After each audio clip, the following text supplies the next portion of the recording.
तो नमस्कार। आज हम जानेंगे पृथ्वी का निर्माण किस प्रकार हुआ। माना जाता है कि पृथ्वी की कहानी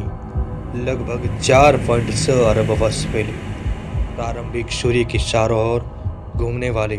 धूल और गैस के एक डिस्क के आकार के बादल से शुरू हुई थी, जो सूर्य के निर्माण के पीछे छूट गए पदार्थों से बना था।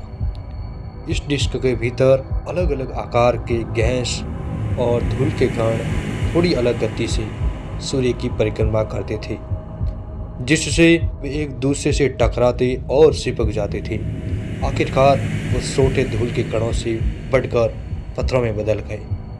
फिर बड़े घरों में बदल गए, जिनका व्यास मीलों से लेकर सैकड़ों मील तक था। क्योंकि वे ग्रहणों शिलाखंडों से बड़े थे, इसलिए उनमें इतना गुरुत्वाकर्षण था कि वे पड़ोसी ग्रहणों को उनकी कक्षाओं से बाहर खींच सकें और टकराव के माध्यम से उन्हें अवशोषित कर सकें, जिससे कुछ ग्रहणों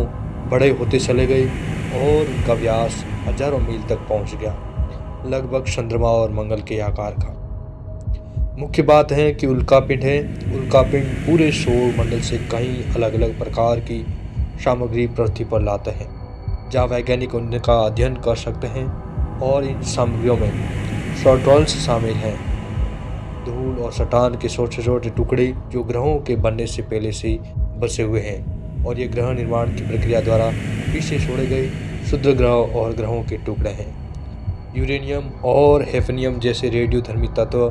खनिजों के अंदर फंस जाते हैं,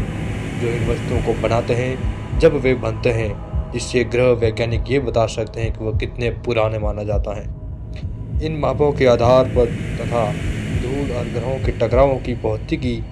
के सिमुलेशन का उपयोग करते हुए ग्रह वैज्ञानिकों और खगोलविदों ने यह स्थापित किया कि धूल से प्रोटोप्लैनेट बनने की प्रक्रिया में करोड़ों वर्ष लगते हैं, लेकिन हमारे सौर मंडल में ग्रह निर्माण के अंतिम चरण में शायद बहुत अधिक समय लगा होगा, लगभग 100 मिलियन वर्ष या उससे भी अधिक। यह न केवल पृथ्वी पर पदार्थ का अंतिम प्रमुख जोड़ था, बल्कि वो घटना भी थी जिसने चंद्रमा का निर्माण किया, और ये कहानी के सबसे विवादित भागों में से एक माना जाता है।